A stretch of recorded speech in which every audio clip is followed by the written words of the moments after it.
자, 오늘은 웨스트민스터 신앙고백서 강의 이제 30번째 시간입니다. 제 8장 중보자 그리스도. 네.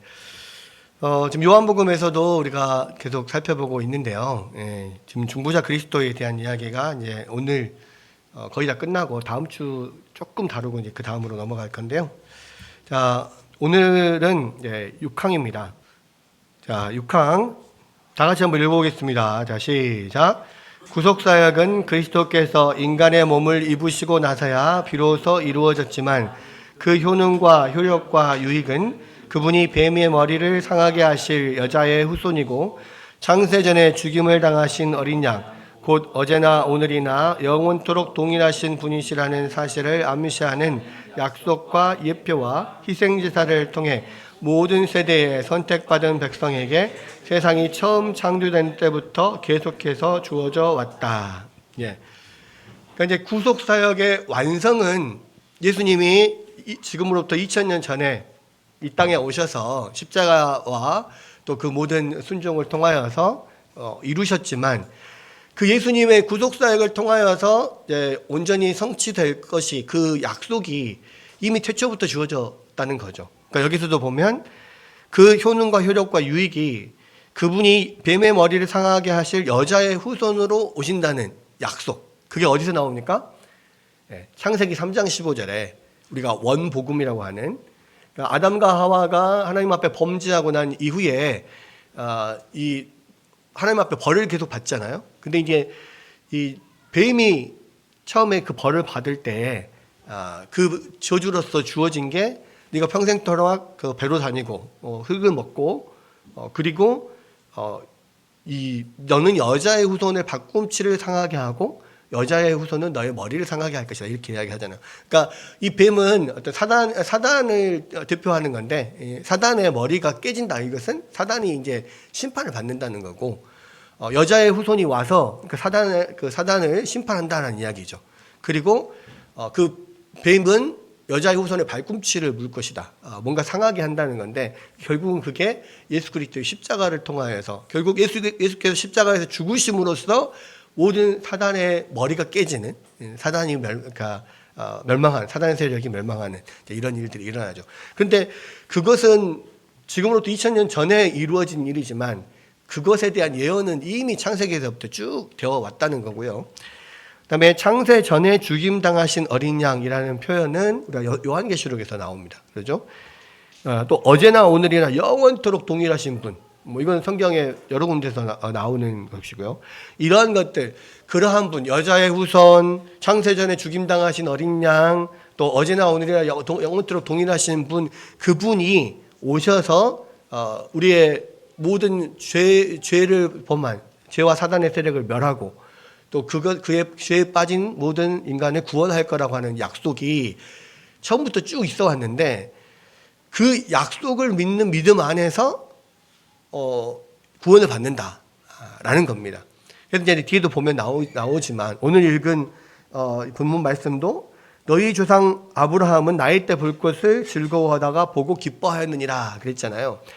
아브라함이 보고 즐거워한 게 뭐냐면 바로 나이 때 될 거, 예수님이 이루실 그것을 뭐 구체적으로 자세하게 보지는 못하지만 어쨌든 하나님께서 주실 그 메시아를 통하여서 어떤 이런 사단의 세력이 멸망하고 구원을 받는다는 사실을 아브라함도 그때 알았다는 거죠. 그 약속을 믿고 그 안에서 그것을 믿는 믿음으로 구원을 받았다는 겁니다. 마찬가지로 예수님이 오시기 전에 사람들도 그 구약에서 예수님이 예언되어 있는 그 모든 약속들을 믿는 믿음 안에서 구원을 받는 것이고요.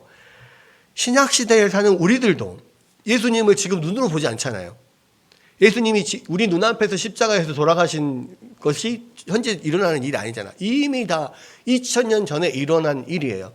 그런데 2000년 전에 일어난 그 일이 그것을 믿는 자는 구원을 얻는다라고 하는 하나님의 약속에 의해서 오늘까지 효력이 있는 것이고, 오늘날 그 약속을 믿는 사람들은 그 효력을 받는 거예요. 그것을 통해서 구원을 받습니다.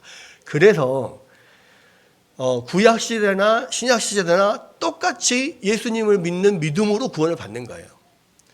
구약 시대나 신약 시대나 지금 눈앞에는 예수님 안 계셔요. 눈앞에서는 예수님을 못 봐. 결국은 우리의 눈에 보이지 않는 그 예수님에 대한 약속, 앞으로 오실 메시아에 대한 약속을 믿느냐, 이미 오셔서 이 일을 이루신 그 과거의 예수님의 사역이 온전하게 이루어졌다는 것을 미래에서 지금 현재에서 믿느냐, 오신 메시아를 믿는 믿음 또는 오실 메시아를 믿는 믿음, 그 믿음으로 구원을 받는 것은 구약이나 신약이나 다 똑같다는 거예요. 그래서 뭐 그런 이야기 있잖아요. 우리나라에 복음이 전해지기 전에 이 땅에 훌륭한 위인들이 많은데, 선한 왕들이 많고, 뭐 예를 들어 세종대왕이라든지 또 나라를 구한 이순신 장군이라든지 이런 분들은 아니 복음이 이 땅에 들어오지 않았는데 어떻게 그 사람들은 그런 구원을 받습니까? 못 받습니까? 만약에 그분들이 구원을 못 받는다면 이거 너무 불공평하지 않습니까? 그렇게 나라를 위해서 엄청난 일을 하신 분인데 구원을 못 받으면 이거 지금 좀 그렇습니다, 이렇게 생각하는 사람이 있거든요. 왜 자꾸 이렇게 이순신 장군과 세종대왕한테 그렇게 이렇게 미련을 두는지 모르겠어요. 다른 사람들은 별로 생각 안 해. 근데 꼭 특별히 이순신 장군은 왜 그렇게 사람들이 그렇게 생각하지 몰라. 근데 분명한 것은요, 그분들 구원 못 받아요. 왜? 그분들은 예수 그리스도라고 하나님의 아들을 믿는 믿음을 갖지 못했거든요. 그러니까 구약 시대나 신약 시대나 오실 메시아나 오신 메시아에 대한 믿음을 가진 사람만이 구원을 받아요. 그러면 우리 딴에는 되게 훌륭하다고 생각하는 그 이순신 장군이 구원 못 받는 것에 대해서 되게 억울하게 생각하는 사람들이 많거든요. 근데 여러분 이렇게 생각해 봐요. 이 시대, 우리 동시대에 사는 많은 사람들이 있어요. 근데 우리는 다행히 한국 땅에 태어나서 믿는 가정에 태어나서 어렸을 때부터 예수님을 믿었습니다. 그래서 우리는 구원 받게 됐잖아요. 그죠? 근데 저기 아프리카나 내지는 저기 중동이나 이런 데 태어나가지고 한 번도 복음을 못 들어보는 사람들, 그런 사람들이 한 번도 복음도 못 들어봤는데 거기서 태어났다는 것만으로, 그래서 복음을 못 들어봐서 그래서 구원을 받지 못하는 사람들, 그런 사람들 얼마나 억울하겠어요. 그렇죠? 근데 어쩔 수가 없는 거야. 왜? 하나님이 선택하시는, 하나님의 선택은 모든 사람을 다 선택한 게 아니거든. 우리는 태초부터 하나님이 선택을 받은 백성들이 하나님이 정하신 때에, 정하신 장소에 태어나서 하나님의 정하신 때에 복음을 듣고 구원을 받게 되는 거예요. 그러니까 모든 사람이 다 구원을 받는다, 모든 사람에게 공평하게 다 구원이 주어진다. 만약에 그런 가운데서 복음을 못 듣는 장소에 태어났거나 복음을 들을 수 없는 시대에 태어났다면 억울한 거지. 근데 다 억울해요. 복음은 모두에게 공평하게 주어지지 않아. 이미 처음부터, 태초부터 복음을 듣고 구원받을 사람들은 아주 소수만 택함을 받았단 말이에요. 그래서 이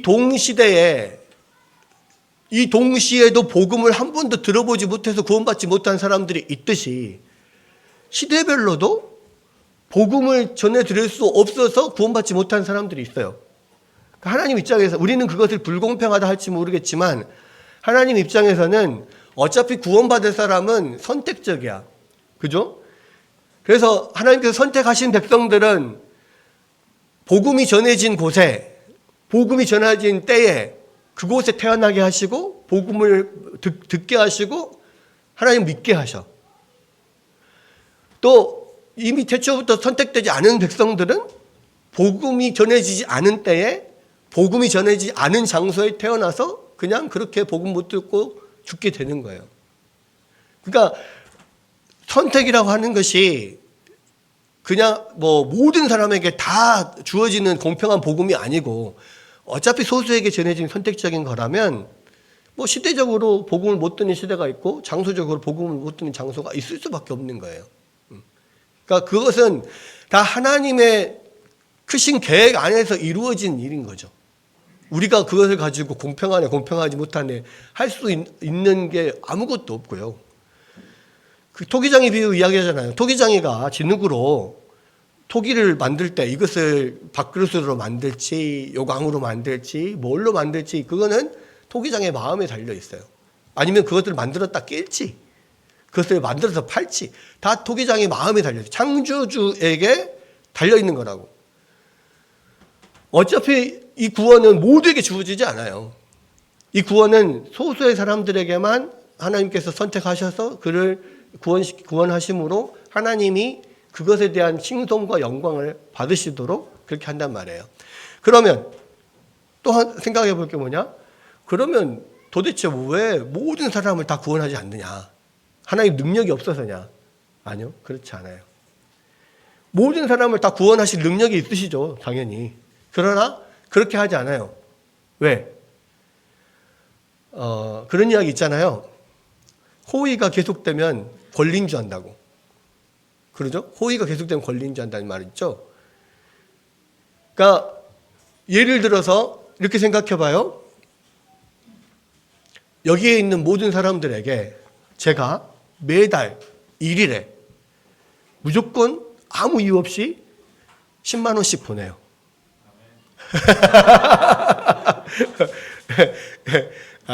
믿음대로 하십시오. 그냥 10만 원씩 그냥 매달 아무 이유 없이 그냥 10만 원씩 보내. 그 첫 달 들어왔어. 왜 10만 원 보냈지? 전화요. 목사님 왜 저한테 10만 원 보냈습니까? 아니 그냥 선물이라고. 그냥 내가 보내고 싶어서 보냈다고. 그 다음 달 꼬박꼬박 매달 1일에 10만 원씩 계속 보냈어요. 한 6개월, 한 1년 넘게 그렇게 보냈어. 그러다가 갑자기 이번 달에는 안 보내. 그러면 어떻게 되겠습니까? 나한테 전화가 와. 왜 목사님 이번 달에 안 보냈어요? 왜 오늘 안 들어왔던데요? 또 다 보냈는데 이윤호 집사님만 빼고 안 보냈어. 다 들어왔다는데 나만 안 들어왔다는 거야. 그럼 전화 왜 나만 빼고 나는 안 보냈어요? 서운하죠. 그동안 계속 들어왔는데 안 들어와. 왜냐면 그동안에 들어온 것 때문에 예를 들어서 그거에 맞춰서 나름 지금 살았는데 갑자기 10만 원이 안 들어오니까 용돈이 갑자기 줄어들고 뭔가 막 힘들어. 그러니까 이제 원망을 해. 나는 그냥 아무 이유 없이 호의를 보낸 거예요. 근데 모두가 똑같이 그렇게 그걸 다 받잖아요? 그러면 그게 나중에 권리인 줄 안다고. 그래서 왜 안 주냐고 이제 막 성질을 내. 그거 똑같은 거예요. 똑같은 거. 하나님은 원래는 우리가 다 지옥불에 떨어져야 될 인간들인데 그 중에 몇에게 하나님이 은혜를 베푸셔서 호의로 아무 조건 없이 택하여서 구원을 시키는 거잖아요. 이런 과정을 통하여서. 근데 모든 사람들이 만약에 그냥 그렇게 구원을 받으면요. 하나도 하나님 앞에 감사할 게 없어요. 감사하지 않고 오히려 구원받지 않는 사람들이 불평하죠. 왜 나만 구원하지 않냐. 그거 똑같은 거예요. 그래서 하나님은 이미 우리는 하나님 앞에 한 번 다 하나님을 배신했고 하나님 앞에 반역했고 이미 다 죽을 이미 실패한 사람들이에요. 패자 부활죄는요. 소수만 부활을 시켜야지 기쁨이 있지 다 부활시키면 별로 기쁨이 없어요. 그것도 감사하지도 않아. 그런 면에 있어서 하나님께서 소수만 택하여서 구원을 주시기로 작정을 하시고 그것을 통하여서 하나님의 그 은혜로우심을 보여주시고 또 그것에 대한 감사를 하나님께서 받고 영광을 받으시도록 그렇게 하는 겁니다. 자, 그런 면.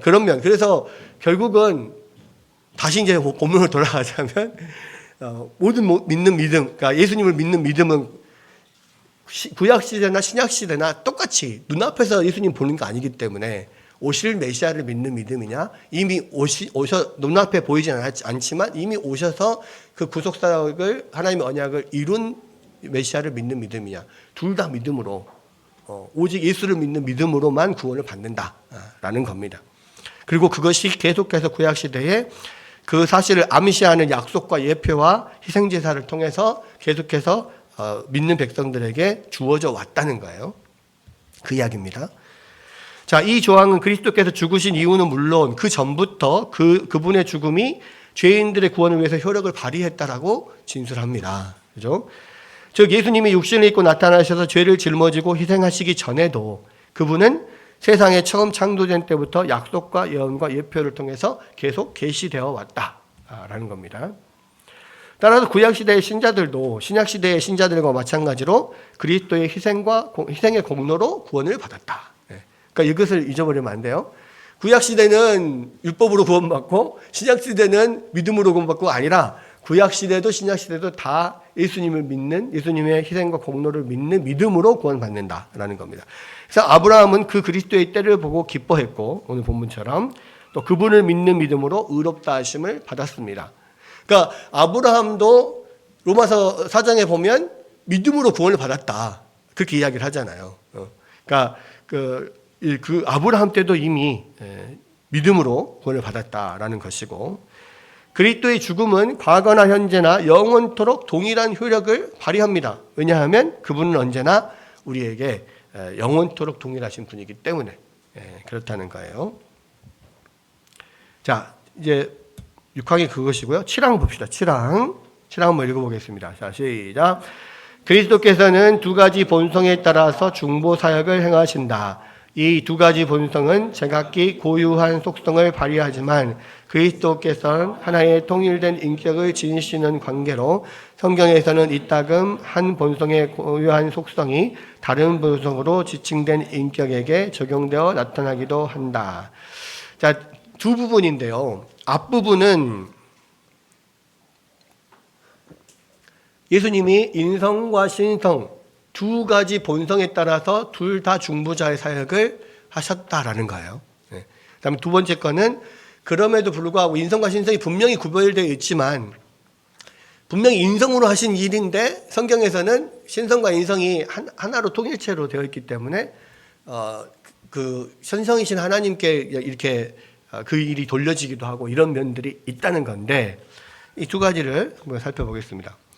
자, 첫 번째 이 조항은 그리스도께서 두 가지 본성에 따라서 일하시는 중보자라고 한다는 거예요. 그러니까 인성으로만 중보자 역할을 하는 게 아니라 신성으로도 중보자 역할을 한다는 이야기인데 이로써 그분이 인성으로만 중보자의 직임을 수행하신다고 주장하는 로마 가톨릭 교회를 논박한다. 그러니까 로마 가톨릭 교회에서는 예수 그리스도가 인성으로서 십자가를 지시는 것으로 어떤 우리의 죄를 사하시는 그 면. 그래서 하나님과 죄인의 인간 사이의 중보자의 역할을 하는 이 부분만을 강조한다는 거죠. 그런데 예수님은 인성으로도 분명히 중보자 역할을 하시지만 신성으로도 중보자 역할을 하신다는 거예요.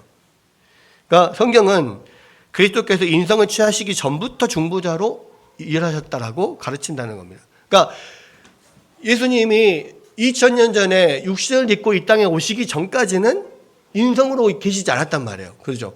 그 전에는 신성으로만 계셔서. 근데 2000년 전에 육신을 입고 이 땅에 오심으로써 인성과 신성을 같이 갖게 됐는데 그러면 예수님이 육신을 입기 전에는 중보자 역할을 안 했냐는 거예요. 성자로서 하나님과 함께 계실 때 그때는 중보자의 역할이 안 했었냐? 그때도 중보자 역할을 했다는 겁니다. 무슨 이야기냐? 자, 하나님의 뜻을 전하는 선지자의 행위도 중보자의 사역에 속한다. 왜? 중개인이니까. 그러니까 죄를 사하는 것은 제사장의 역할이거든요. 근데 예수님은 그리스도의 직분을 갖고 있잖아요. 제사장의 직분만이 아니라 선지자의 직분도 있어요. 그래서 선지자는 뭐냐면 하나님의 뜻을 인간에게 전달하는 거죠. 그 전달하는 중간 매개체, 그게 선지자. 그게 이제 하나의 그것도 중개자, 중보자의 역할이라는 거고 또 왕의 역할도 하죠. 하나님을 대신해서 인간을 다스리는 왕. 근데 예수님이 그 왕으로서의 역할도 합니다. 우리를 다스리는 역할. 근데 여기서는 이제 선지자 이야기를 하는 건데 그리스도께서는 신약 시대는 물론 구약 시대에도 똑같이 계시의 전달자이셨다라는 거예요. 무슨 얘기냐면 신약 시대에는 예수님이 직접 인성으로 육성으로 오셔가지고 본인이 직접 하나님의 뜻을 말해 주셨잖아요. 또는 성경의 구약 성경의 내용들을 우리 가운데 설명해 주시고 그렇게 하나님의 뜻을 전하셨어요. 신약 시대 육신을 입었을 때는 그랬습니다. 그러면 육신을 입고 있지 않을 때 하나님 곁에 아들로 신성만을 가진 아들로 계실 때는 그럼 어떻게 우리에게 전달자 역할을 해줬냐? 그 구약 성경은 어떻게 기록이 됐습니까? 구약 성경은 주로 누가 성경을 기록했죠? 네. 네? 모세. 그래서 모세가 기록했습니다. 모세도 기록했고 또 많은 선지자들이 기록을 했죠. 그럼 선지자들이 왜 기록을 했냐? 어떻게 기록을 한 거냐? 선지자들이 하나님으로부터 그 말씀을 받아서 본인이 기록을 한 거잖아요. 그 하나님의 말씀을 전달하신 분이 누구냐면 아들이신 성자이신 예수님이었다는 거죠.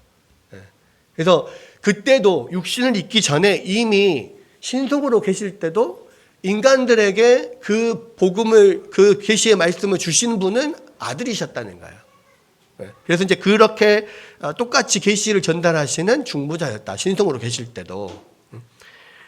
또 교회를 위해서 중보기도를 드리는 것도 중보자의 사역에 해당된다는 거죠. 그러니까 제사장들이 이 제단에서 제물을 하나님 앞에 드릴 뿐만 아니라 향단에서 향을 피워요. 근데 그 향을 피우는 것은, 향으로 올라가는 것은 성경에서 성도들의 기도를 모아서 올려드리는 거다. 그것의 상징이다. 그렇게 이야기를 해요. 그래서 예수님께서 대제사장으로서 하시는 일이 뭐냐면 대제사장이 향을 피워서 하나님 앞에 올리듯이 모든 성도들의 기도를 받아서 예수님이 하나님 앞에 그 기도를 올려드린다. 요한계시록에서는 그렇게 이야기하고 있고 성경에서 그렇게 이야기를 해요. 그래서 그렇게 이 예수님께서 이미 육신을 입고 이 땅에 오시기 전에도 성도들이 올려드리는 그 모든 기도를 이 아들이신 예수님께서, 성자께서 모아서 성부께 전달하는 역할을 했다는 거죠. 그리고 그렇게 그들을 위해서 중보 기도를 하는 그 역할들을 했다는 거예요. 우리가 사도신경에서 이 하늘에 오르사 전능하신 하나님 우편에 앉아 계시잖아요. 그때 거기에서 뭐를 하냐면 우리를 위해서 중보 기도를 하셔요. 이게 산자와 죽은 자를 심판하러 오시기 전에 지금은 하늘에 올라서 오른편에 앉아서 뭘 하시냐? 우리를 위해서 기도하시는, 중보 기도하는 역할, 또 우리의 기도를 모아 하나님 앞에 드리는 역할, 이런 역할을 하는데 이 역할은 갑자기 생긴 게 아니에요. 이미 창세 전부터 해오던 거야. 근데 이제는 다른 것은 2000년 전에 육신을 입고 이제 인성과 신성이 결합한 상태에서 하나님 우편에 앉으셔서 지금 그 일을 똑같이 그냥 하시는 거거든. 그런 면에 있어서 이 중보자의 사역도 이 예수님의 어떤 성자의 사역이다라는 겁니다. 그래서 그리스도께서는 인간의 몸을 입으시기 오래전부터 이렇게 중보의 기도를 드렸었고 하늘에 올라서 다시 그 일을 하시는 거예요. 다시 그냥 그 길을 오래전부터 해오셨다는 겁니다. 그래서 이제 그 전에는 신성만을 가지고 계시면서 중보자 역할을 했었고, 인간의 몸을 입으신 이후로는 신성과 인성을 동시에 가지고 중보자 역할을 하셨던 거예요. 그리고 이제 그 인성을 가지고 하시는 그 역할 중에 가장 큰 것은 스스로 하나님 앞에 거룩한 제물이 된 일이죠. 십자가에서 죽으심으로. 이것은 인간만 할 수 있으니까. 신은 죽을 수가 없잖아요. 신성은 죽을 수가 없어요. 그러니까 인성을 가진 인성으로서만 할 수 있는 일은 당신이 하나님 앞에 영원한 효력을 가진 제물이 되는 거. 모든 죄를 사할 수 있는 그런 가장 큰 제물, 핵심 제물이 되는 거. 이 일. 또 인성으로서 했던 일은 뭐냐면 우리를 대신해서 하나님 앞에 퍼펙트한, 완벽한 순종을 올려드림으로써 우리의 의를 이루는 거. 우리 대신 하나님 앞에 완전한 의를 이루는 거. 이거는 인성으로만 할 수 있는 거예요. 신성으로는 할 수가 없잖아요. 그러니까 인성으로만 하셔야 될 부분이 있기 때문에 이 땅에 육신으로 입고 이 땅에 오신 거예요. 만약에 그것이 필요 없으면 오실 필요가 없는 거지. 근데 이 두 가지가 다 필요했기 때문에 인간의 몸을 입고 이 땅에 오신 겁니다. 그래서 예수님의 이 중보자의 사역은 신성과 인성 동시에 신성으로도 인성으로도 하나님 앞에 중보자의 역할을 태초부터 지금까지 계속 해오고 계신다라는 것을 우리가 알 수가 있고요. 그러나 각각의 본성이 지니는 이 고유한 속성은 그리스도의 인격 안에서 통일되어 나타납니다. 그러니까 신성과 인성이 막 분리되지 않아요. 그래서 신성이 있는 곳에 인성도 있고 인성이 있는 곳에 신성도 있어요. 왜? 통일되어 있으니까. 다만 인성으로서는 인성의 한계가 있기 때문에 뭐 편재함이나 이런 것들은 인성으로서는 나타낼 수 없는 거죠. 그러니까 뭐 그 이야기가 좀 나오는데, 그래서 이 두 본성들이 분리될 수는 없지만 그러나 구별되는 것은 필요하다라는 거예요. 자, 즉 그리스도가 자신의 인성으로 행하시는 어떤 일들이 있고 자신의 신성으로 행하는 어떤 일들이 있다라는 겁니다.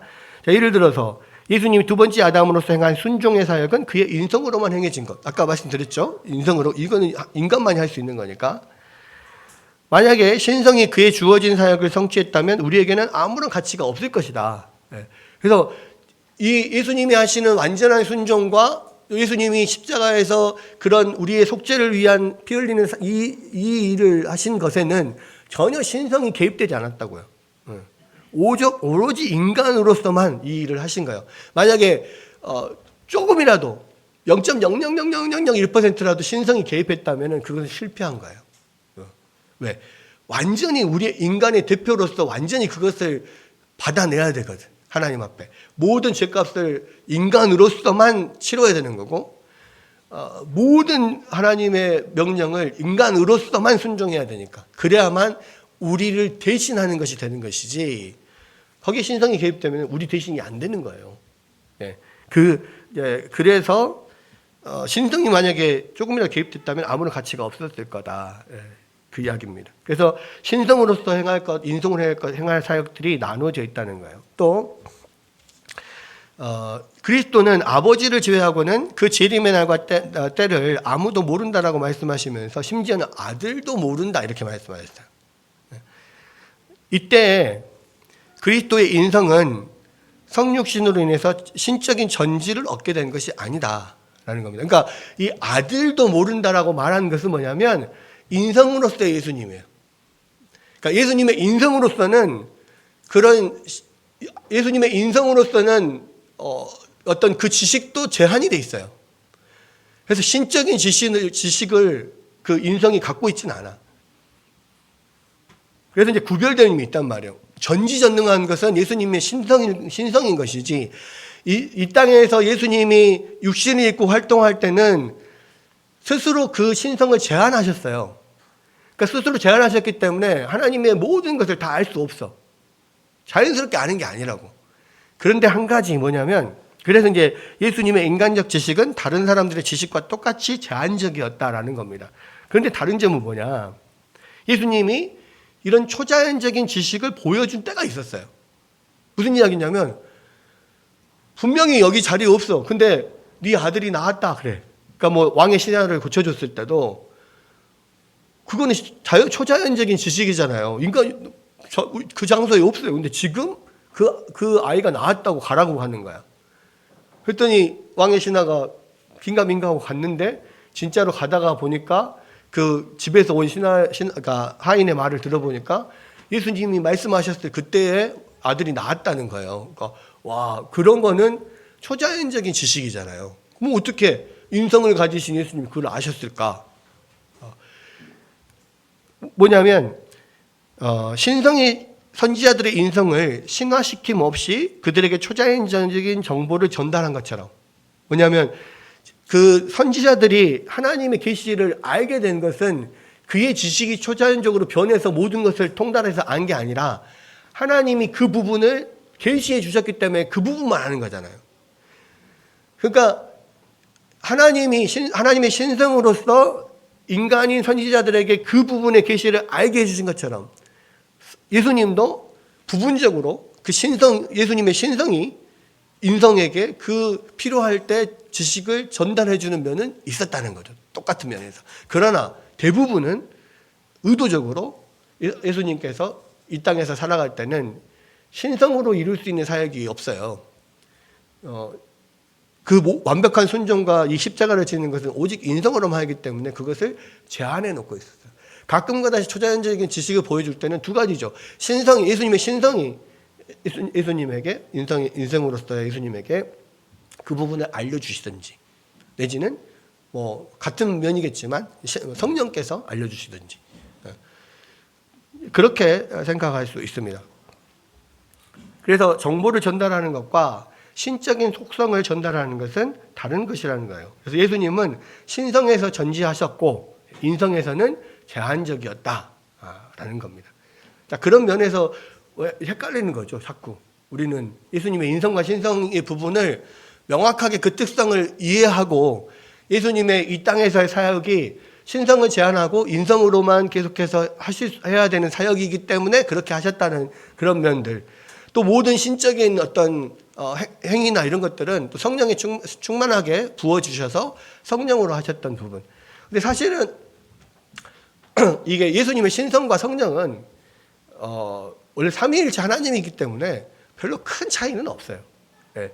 그러니까 우리가 인간적으로 막 그것을 구별할 수는 없지만, 그러나 분명한 것은 예수님의 어떤 신성이 많이 제한을 하고 계셨었고, 인성으로서 하는 그 모든 일들을 예수님께서 하신 거였다라는 겁니다. 그래서 신성에서는 전지하셨고 인성에서는 제한적이었다. 그런 거를 이야기를 하는 거죠.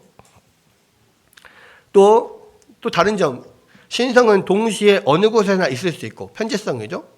그리스도의 신성이 있는 곳에 어디서나 그것은 또 항상 인성과 결합되어 있다라고 말할 수 있습니다. 그러니까 신성으로 편재하고 신성으로 임하는 곳에 인성은 따로 있느냐? 그건 아니에요. 신성이 있는 곳에 인성도 있다라고 볼 수 있어요. 그게 이제 물론 육체가 예수님의 육체는 하나님 우편에 앉아 계시죠. 그러나 예수님의 신성은 온 우주를 덮고 있어요. 그래서 신성이 임하는 곳에 예수님의 인성과 신성이 이게 통일되어 있고 섞이지 않고 구별되어 있지만 통일되어 있는 분이기 때문에 신성이 있는 곳에는 통일된 그 인성과 신성이 함께 있는 그 예수님이 그곳에 계신다라고 볼 수 있는 거죠.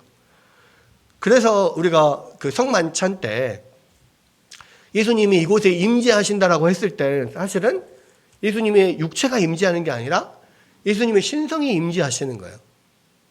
근데 예수님이 신성이 임재했다고 해서 그러면 인성은 거기에 임재하지 않는 거냐? 그건 아니라는 거죠. 왜? 인성과 신성이 이 어떤 통일체이기 때문에 예수님이 신성만 이곳에 임재한다 할지라도 인성으로 함께 하시는 예수님이 전체가 이곳에 임재하는 것으로 우리는 볼 수 있다는 겁니다. 그러니까 이거를 우리가 어떻게 생각할 수 있냐면요. 이렇게 생각하면 돼요. 예수님의 육체는 지금 하나님 우편에 앉아 계셔요. 육체는 제한되어 있잖아요. 인성은 제한되어 있잖아. 그런데 육체는 거기 있지만 예수님의 신성은 온 우주를 덮고 있어요. 이렇게. 인성은 이렇게 있고 예수님의 신성은 온 우주를 덮고 있어. 그래서 그 예수님의 그 신성 안에 이미 온 우주가 들어가 있어요. 어느 곳에든지 예수님은 임재해 계시는 거야. 그래서 우리가 어느 곳에서든지 예수님을 만날 수 있고, 또 우리가 성만찬 때도 굳이 예수님의 육체가 움직이지 않아도 예수님의 신성은 이곳에 임재할 수 있는 거죠. 그리고 예수님의 신성이 임재했다는 것은 그냥 예수님이 전체적으로 통일된 예수님이 통일체로 이곳에 임재하는 것과 마찬가지다라고 볼 수가 있는 겁니다. 그래서 인성과 신성이 결합되어 있고 인간적인 몸이 동시에 수많은 장소에 있는 것은 아니지만, 그래서 성만찬에서도 인성이 아닌 신성을 통해서 존재하시지만, 그러나 인성은 저기 있고 신성만 여기 있고 이렇게 되지는 않는다는 거죠. 지금 통합돼서 예수님이 존재 자체가 여기 계신다, 이렇게 보는 거라는 거죠. 그래서 이렇게 이야기를 하십니다. 예수님의 마지막 사역에 이르러서 제자들에게 내가 너희를 곧 떠날 것이다, 이렇게 경계를 했지만, 한편으로 동시에 마지막에 제자들에게 또 말씀하실 때는 내가 세상 끝날까지 너희와 항상 함께 있으리라, 말씀했단 말이에요. 너희를 떠난다고 말씀했는데 또 영원토록 함께 있대. 이게 도대체 뭔 말이냐. 자기 모순에 빠진 게 아니냐라고 했을 때 예수님의 인성은 제자들의 시야와 면전에서 사라지지만 그의 신성은 영원히 머물러서 심지어 지금까지도 우리와 함께 머물러 계신다. 이 말입니다. 그래서 어떤 인성과 신성의 어떤 인성의 한계, 그다음에 신성의 편재성, 그러나 인성과 신성이 함께 이렇게 결합되어 있는 완전히 한 인격을 이루고 있는 예수님. 자, 이런 면들을 이해를 해야만 예수님이 지금 이곳에 예수님이 여러분 어디 계십니까? 라고 했을 때 여러분들 내 마음에 계셔요 라고 하는 것은 예수님의 신성이 여러분과 함께 있는 거지 예수님의 인성이 여러분과 함께 있는 게 아니라고요. 인성인 육체가 여러분과 함께 있는 건 아니지만 그러나 예수님이 함께 있는 것은 맞아. 왜? 신성과 인성은 통일체로 결합되어 있으니까 신성이 존재하는 곳에 예수님이 계시는 거야. 자, 그런 의미를 우리가 알아야 된다는 겁니다. 그래서 그리스도는 하나의 통일된 인격이므로 성경에서는 이따금 한 본성의 고유한 속성이 다른 본성으로 지칭된 인격에 적용되어 나타나기도 한다. 섞어서 사용하기도 한다는 거예요. 예를 들자면 성경은 그리스도의 죽음과 고난은 오직 인성으로만 이루어진 일인데도 하나님이 자기 피로 사신 교회를 보살피게 하셨느니라 이렇게 이야기한다고요. 그러니까 자기 피로 사는 거 예수님의 피는 뭐예요? 인성이잖아요. 예수님의 육체란 말이에요. 근데 이것을 하나님이 자기의 피로 사신 교회 이렇게 이야기해요. 예수님의 신성으로서의 하나님이 자기 피로 사신 교회 이렇게 이야기를 한다고. 그러니까 이게 하나님이 자기의 피로 샀다는 것은 예수님의 피로 샀다는 이야기거든. 근데 이것을 섞어서 이야기를 해요. 하나님과 어떤 예수님이 하신 일을 그냥 하나님이 하신 일로 또 뭐 그렇게 섞어서 하는 예수님이 피로 샀는데 하나님이 자기 피로 샀다 이렇게 이야기하는 하나님은 신성만을 지금 가지고 계시기 때문에 하나님 피가 없잖아요. 근데 예수님이 피지만 신성으로서의 하나님이 자기 피로 샀다 이렇게 이야기를 하는 겁니다. 그러니까 예수님의 십자가 사역이 예수님이 하신 일이지만 또 하나님이 하신 일로 신성으로서의 하나님이 하신 일로 이렇게 이야기하기도 한다는 거죠. 이런 식으로 이렇게 섞어져서 그렇게 이야기가 된다는 겁니다. 예. 그다음에 이제 신성과 인성으로서 하는 중보의 사역이 있었고요. 그다음에 8항 한번 읽어봅시다. 8항. 자, 시작. 그리스도께서는 구속을 얻어놓으신 모든 자들에게 구원을 확실하고 효과적으로 적용하시고 전달해 주신다. 그리고 그들을 위해서 중보기도를 드리시며 말씀 안에서 말씀을 통해 그들에게 구원의 신비를 계시하시고 성령으로 그들을 효과적으로 권유하시어 믿어 복종하게 하시며 말씀과 성령으로 그들의 마음을 다스리시고 놀랍고 기이한 섭리에 합당한 방법으로 전능하신 능력과 지혜를 발휘하시어 그의 모든 원수들을 정복하신다. 그러니까 중보자 예수님이 하신 일이 이제 이게 우리 안에서 이제 지금까지는 어떤 중보자로서의 구속을 이루시고 뭐 했던 그 일에 대한 이야기였다면 이제 8항은 뭐냐면 그 구속을 이룬 것을 우리들에게 각자에게 적용시키는 우리의 구원을 이르게 하는 그 면에도 이 성자께서 개입하시고 일을 하신다는 말이에요. 그래서 우리를 위해서 중보기도 하고 또 우리가 말씀을 통하여서 그러한 구원의 신비를 계시하는 역할. 아까 계시의 역할도 성자 역할이라고 했잖아요. 계시의 역할. 또 성령으로 그것을 권유하고 믿게 하고 복종하게 하는 것. 이거는 사실은 성령이 하시는 일, 진리의 성령이 하시는 일이지만 그 진리의 성령을 누가 보내셨어요? 예수님이 내가 가면 대신 보혜사 성령님을 보내실 거다. 오늘 요한복음 말씀에도 그 이야기 나오잖아요. 그러니까 진리의 성령님을 보내시면서 역사하는 분이 예수님이에요.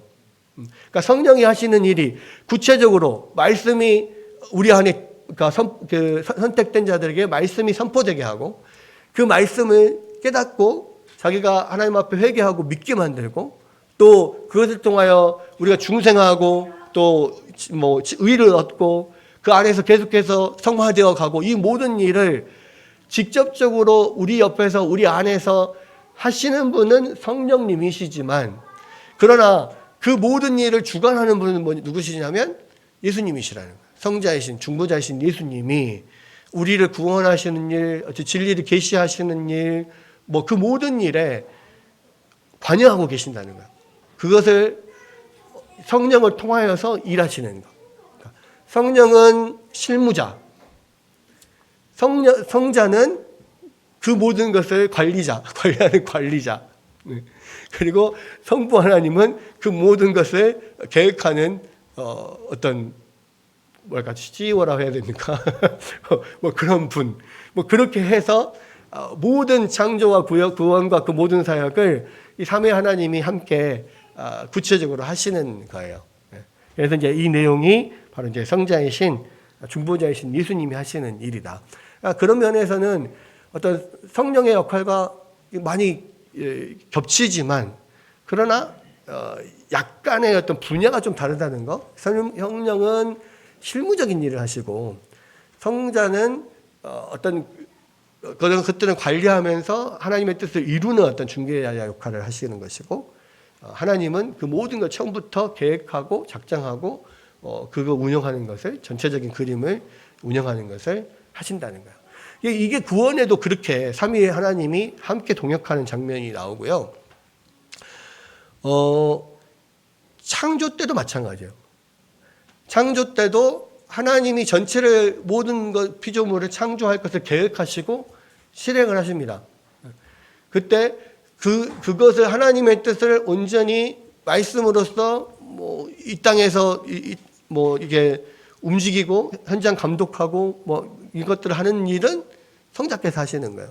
그리고 현장에서 직접적으로 그것을 모든 피조물들을 만드는 역할들은 성령이 하셔요. 그래서 창세기 1장에 보면 처음에 태초에 하나님이 천지를 창조하시니라 흑암이 깊은 위에 있고 그 혼돈 공허가 있고 하나님의 신이 수면 위에 운행하시느니라 이렇게 돼 있잖아요. 1장 3절에 나오는데 그게 뭐냐면 수면 위에 운행하신다는 이야기가 창조의 어떤 가장 그 실무적인 역할을 성령께서 실질적으로 그 현장에서 계속 그것을 하시고 계신다는 거예요.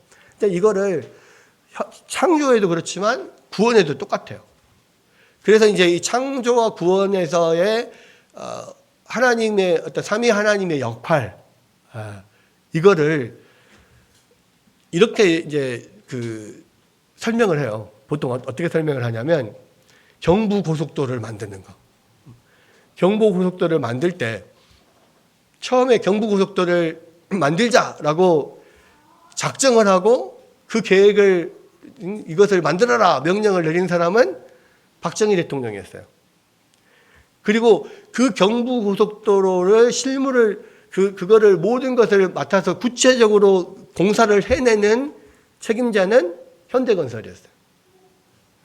그리고 실제적으로 그 현장에서 콘크리트를 부어가면서 터널을 뚫어가면서 만드는 역할들을 그 인부들이 할 때 그것을 감독하는 현장 감독들이 있단 말이에요. 마치 그것과 비슷하다. 창조와 구원 사역에서 성부 하나님이 전체를 계획하고 작정하고 이것을 해라라고 실행 이야기를 명령을 하면 예수님께서 성자께서 현대건설처럼 그 업무를 담당해서 모든 것을 다 준비를 하고 이렇게 하시고 그 현장 실무에서 마지막 현장 그 소장들이 이렇게 모든 것을 실질적으로 지어가듯이 도로를 만들어가듯이 성령께서 그 현장에서 수면에서 운행하시면서 창조하시는 일. 구원도 똑같다는 거죠. 구원을 성부 하나님 계획하시고 성자이신 예수님께서 그것을 중간에서 모든 것을 맡아서 완전히 이루세요. 그것의 가장 핵심적인 것이 예수님의 십자가의 구속사역인 것이고 그것을 각자 개개인에게 이제 적용해서 그 구원에 동참하도록 그 각각 개별의 현장에서 역사하는 분은 성령님이고 이런 식으로 삼위 하나님이 그 창조와 구원에 함께 한다라는 겁니다. 그렇게 해서 이런 여기 안에는 어떤 제사장적인 역할도 있고요.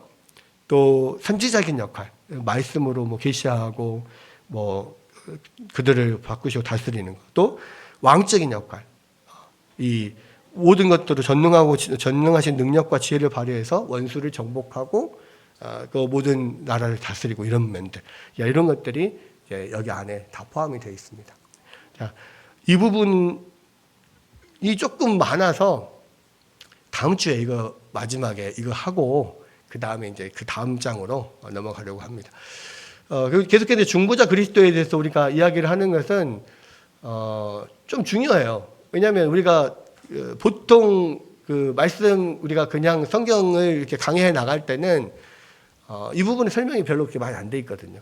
그러니까 예수님의 신성과 인성의 부분, 또 신성과 인성이 어떻게 어떤 구속에 참여하시는지, 또 하나님의 일이 어떤 부분인지 이런 것들이 정확하게 설명이 안 되는데 이 보면 지금 웨스트민스터 신앙고백서에서는 그런 부분들을 좀 잘 이야기를 하고 있어서 한 번쯤은 그러니까 정리를 좀 하는 것이 중요할 것 같습니다. 오늘은 여기까지 하도록 하겠습니다.